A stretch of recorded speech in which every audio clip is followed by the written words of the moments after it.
The other key thing about German industry is the way that it is run and owned in a long-term way.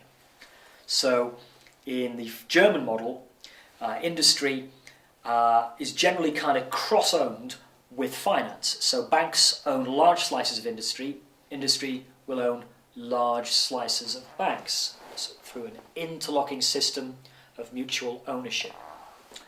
And really this adds to this idea of the social partners or the stakeholders, stakeholder capitalism, which is at the forefront of the what's sometimes called the Rhineland model.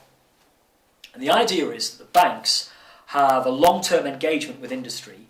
They're going to own that firm and be part of that firm for a very long time. So they're not going to be selling the firm's shares and saying goodbye. So they don't need fast profits. You don't have to keep them on board with fast profits. And what that allows is kind of a longer-term investment in the sorts of things that make the economy continually good at exporting, continually good at manufacturing, continually good at being competitive over the long term. So the German model invests more. Better machinery, better technology, better skills, better training. Or we associate all of these things with the German model because of this structure of ownership, different kind of ownership, different sort of incentives, different sort of corporate governance where it's much more decentralized, the social partners are more involved, it's much less about short-term profit, it's much more about long-term strategy. And of course, you know, this is represented even at the level of sport. In the German football teams are strategic. You know, if they stop winning, they don't hang about, they think about it, they look at it, they make changes, they adapt, they get back. You know, whereas the English kind of muddle through, they never really make long-term changes, they just sort of just kind of slowly decline even more. The Germans don't do that. They don't accept decline, they always come back. So what you've got there is, as Professor Wolfgang Strick shows, is you have a formula to allow very competitive prices. And obviously as Germany succeeds over the post-war, wages are going to go up and social conditions are going to be good in this social market because it's a generous model. But on the other hand, you've got the investment in technology, machinery and skills to keep upgrading the productivity and the quality of the German manufacturing industry. And this means, in a very kind of simplistic way, that although it gets slightly more pricey as time goes by, it never prices itself out of its export markets because it's always, you know, compensating the higher prices with better quality. Now, it's probably all accidental, but the Germans have hit on something that worked.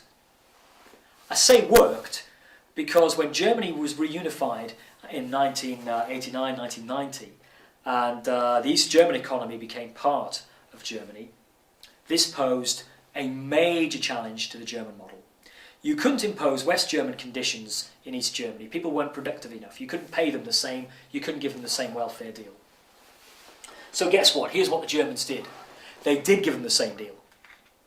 Yeah, they did give them the same deal. Initially they did. And this caused a major problem. They also privatised the East German economy in a bit of a cack-handed way. And the result was that Germany's economic performance started to stagnate and deteriorate. So much so that by the late 90s, early 2000s, people were talking about Germany as being the sick man of Europe. The German economy was falling behind, stagnating and struggling. What's happened over the last 10 years in Germany is that Germany's reinvented its success, it's come back as an exporter, but it's done that by adapting. And it's done it by adapting in a little bit of a neoliberal way, because what the Germans have actually physically done, what they've actually done, is they've reformed quite aggressively their labour market, and they've reformed quite aggressively their social market system. Through a series of reforms called the Hartz reforms, the German model is not what it was. It's more flexible, it's less generous, it is a little bit more like the Anglo-Saxon model.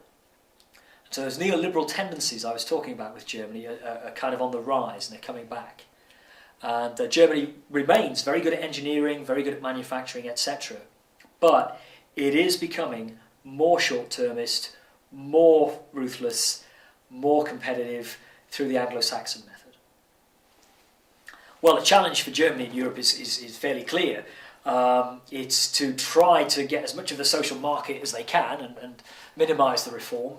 But it's secondly that Germany needs export markets. Those export markets are in Europe. It needs the whole shebang to stay together. And unfortunately, that means it's got to pay for some of that. And the question is, how much is it willing to pay, and how deeply is it prepared to integrate to keep the project going?